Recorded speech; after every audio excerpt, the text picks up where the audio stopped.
السلام عليكم ورحمة الله. ازيكم حبايبي؟ عاملين ايه؟ يا رب تكونوا بخير ان شاء الله. النهاردة هعمل معاكم وصفة جميلة جدا من الوصفات اللي بحبها، وبتبقى بصراحة جميلة جدا في الاكل، وولادي بيطلبوها دايما. هعمل معاكم الكفتة المشوية بالبطاطس. مفيش احلى من كده. هنسمي الله ونصلي على رسول الله ونبدأ معانا الوصفة. هنا معايا نص كيلو لحمة، عليه طبعا لازم يكون فيه نسبة دهنة.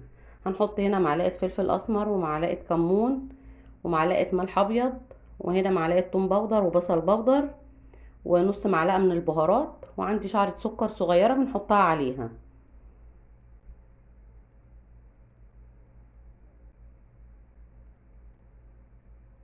عندي هنا كيس اللي هو البهارات، مكتوب عليه اهو كيس خلطة الكفتة. ما شاء الله عليه، ده جميل جدا، بيدي طعم مميز للكفتة.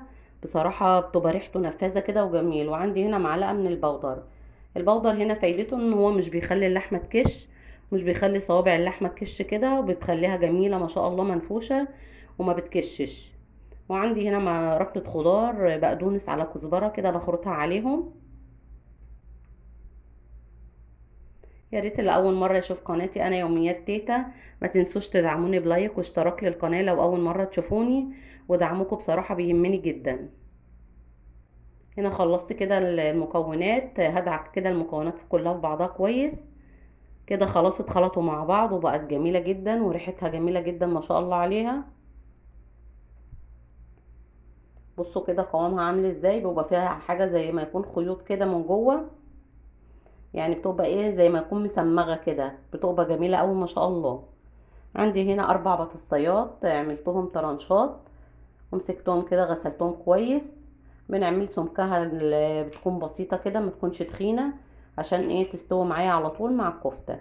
ببدأ هنا ارصها في الصينية.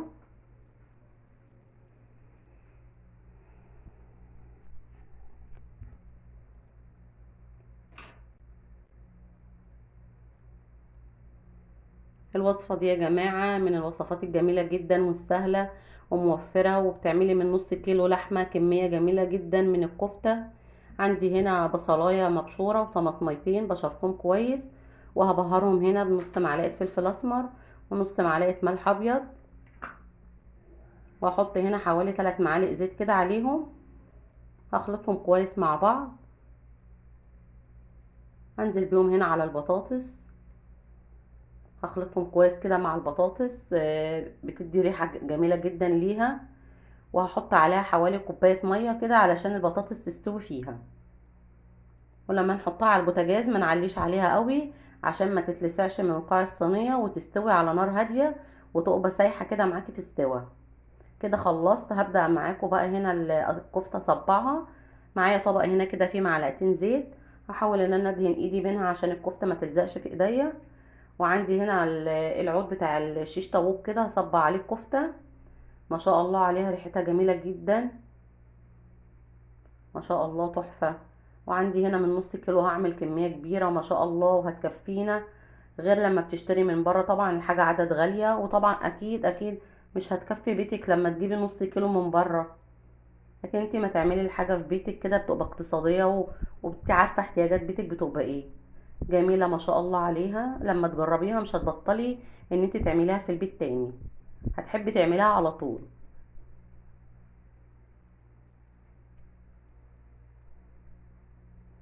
ما شاء الله ما شاء الله، تحفة بصراحة.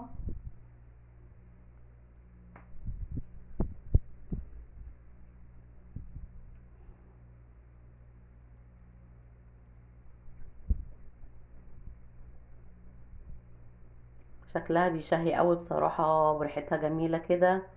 وما بتدخل على البوتاجاز بتوطي عليها وتغطي عليها كده، بتبقى ريحتها عسل. النص كيلو عمل معايا كمية والله جميلة ما شاء الله عليها. وكملت في صينية كمان نفس الطريقة برضو اللي عملتها في الصينية الأولانية. والصوابع هنا ما شاء الله عليها كبيرة وحلوة. هحطهم كده على البوتاجاز، وبعد ما بيستوهم بدخلهم تحت الشواية بياخدوا لون مش أكتر. ما شاء الله بصراحة حكاية.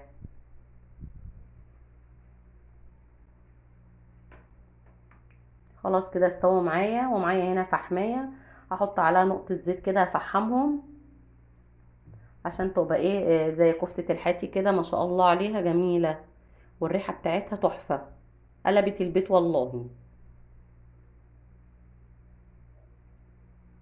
بصوا هنا ما شاء الله عليها عاملة ازاي، قلبها جميل اوي وطرية اوي وشكلها تحفة، مع شوية طحينة بقى كده عسل، وبألف هنا وشفا. يا ريت تدعموني بلايك واشتراك للقناة. بصوا البطاطس عاملة ازاي، مستوية زبدة بصراحة. واشوفكم ان شاء الله على خير في الفيديو الجاي، والسلام عليكم ورحمة الله وبركاته.